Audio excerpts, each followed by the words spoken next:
c'est l'histoire de tout le monde, d'une sœur, de deux frères, de mères, d'enfants. Au tout départ, c'était quelque chose que je voulais romancer, parce que c'est dur de se présenter, de parler de soi, de se révéler, et d'essayer de relater que son expérience, la sienne, seule dans une famille.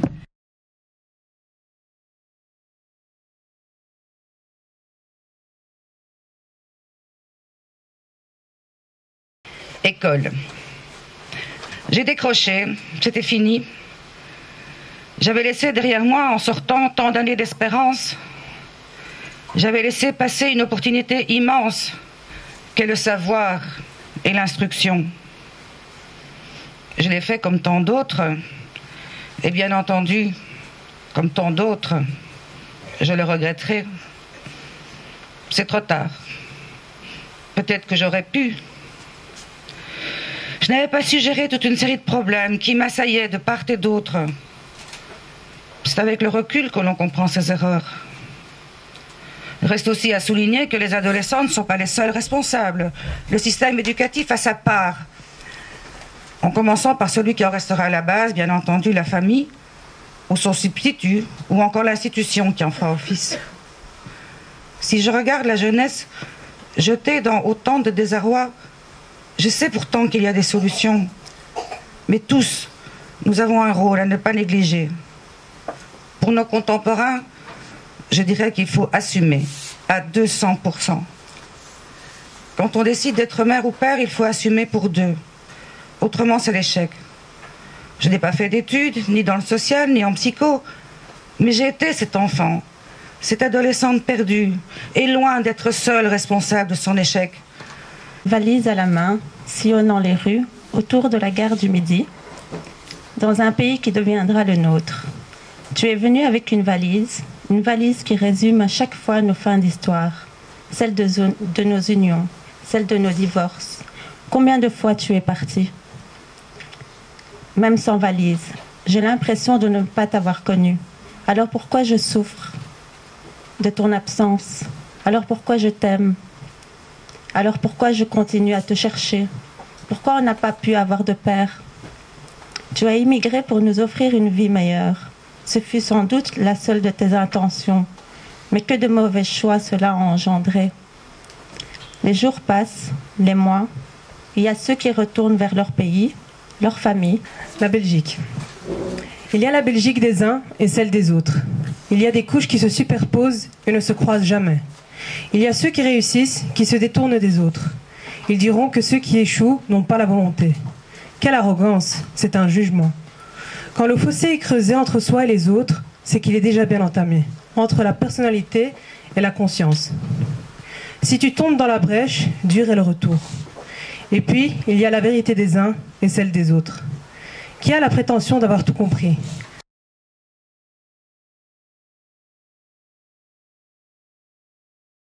Bonjour Solitude, je suis prête pour être à nouveau avec toi. Je sais que tu es revenu me chercher, même si j'ai essayé de te fuir.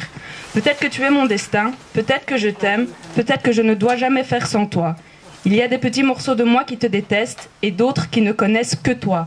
Je t'entendais ricaner lorsque je pensais te quitter et tracer au fil des jours la distance.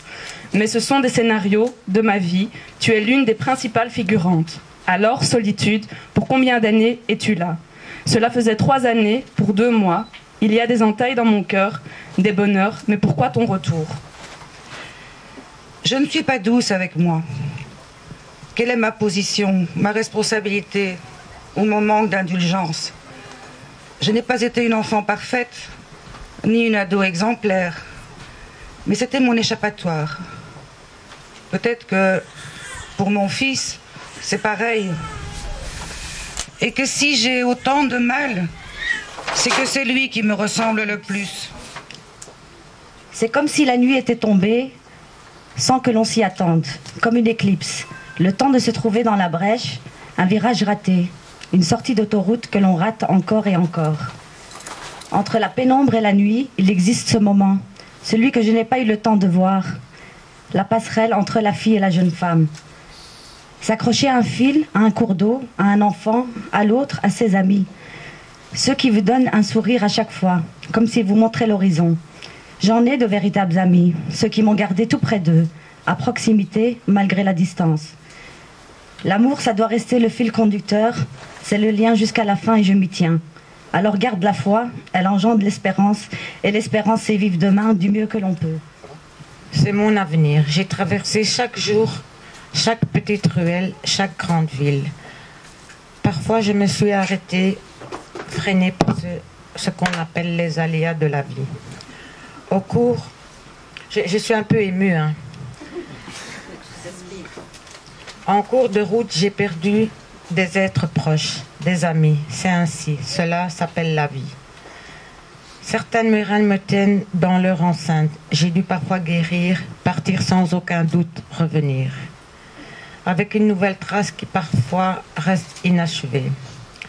J'avance quand même. Parfois j'ai l'impression que le parcours est faussé, que le sens n'en est plus un, que celle qui m'apparaît dans le miroir semble être une autre. Je suppose que vous vous rappelez. Il y a encore des silences, je les entends au plus profond de moi. J'aime la vie, le sourire d'autrui me permet d'apprécier l'instant. Celui d'avant, l'amertume, celui qui la suivra aussi.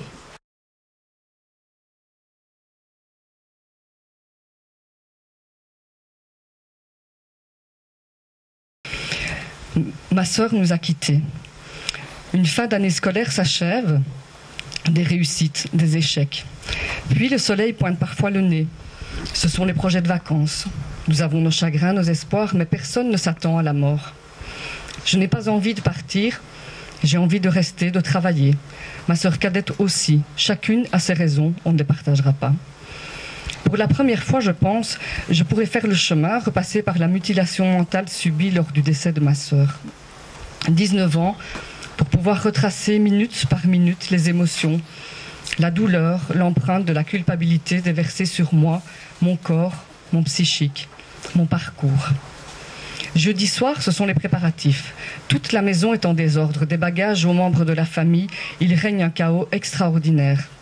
Pour ma part, j'essaye d'être présente pour assister ma mère et pour éviter d'affronter la culpabilité. Pour la première fois, je ne fais pas partie du voyage, ni ma cadette. J'ai négocié pour pouvoir travailler cet été-là, et ce fut dur. Ma mère finit par accepter à contre-cœur, d'autant plus qu'elle s'est fait opérer de la jambe et qu'elle boite. Le voyage pour elle s'avère compliqué. Je parle beaucoup à ma petite sœur. Je lui montre les différentes tenues pour elle et pour mon petit frère, les boissons dans le frigo en train de refroidir pour le trajet. Elle essaye quand même. Je peux en avoir une maintenant. Je lui interdis formellement. Si j'avais su. Ils ne partiront pas ce soir. Mes appréhensions sont là. Je ne serai pas tranquille tant qu'ils ne seront pas arrivés. Mais on a vécu comme des condamnés toute une vie. On ne se dit rien. On passe aux au revoir et aux recommandations. Il est 9h ou un peu plus. Je ferme la porte sur leur visage. Ma petite sœur me lance « Tu m'as pas donné de bisous ?» Je lui réplique « Dans 15 jours, je serai avec vous. » Et elle embrasse la vitre. Dernière image poignante, on ne se reverra plus. Sais-tu le nombre de nuits où je n'ai pu fermer les yeux, hantée par cette image? Ta petite frimousse m'interpellant. Je m'en suis voulu de ne pas t'avoir dit au revoir. Ceux d'aujourd'hui et ceux d'hier qui font la faille, la mienne. De la lueur du jour, je ne vois plus que le fil. La nuit ne m'apaise pas.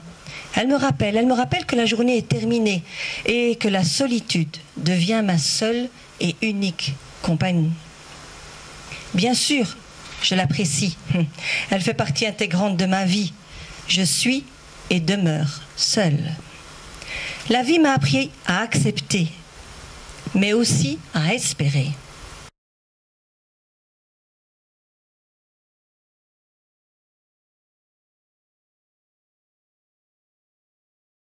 Après Arlon, Bruges, Max-Place, voilà la prison de Malines. Le samedi, je m'y rends et de temps en temps, je résiste. Je préviens mon frère le vendredi que je ne viendrai pas. J'ai 20 ans, je veux réussir. J'essaye de me détacher, car après les peines de prison purgées, il y a bien sûr le retour à la maison. Avec le retour à la maison, il y a, après quelques semaines au grand maximum, le retour de la drogue. Alors cela implique leur changement ou leur isolement, mais rien ne se passe comme on l'aurait souhaité. Rien n'a abouti. La déception est trop grande. J'essaye de me durcir, mais ma raison me rattrape. Je sais que la drogue nécessite un suivi et non une condamnation de 4 ou 5 ans purgés aux 2/3 pour les récidivistes. Mais dites-moi comment on ne récidive pas. Dites-le-moi.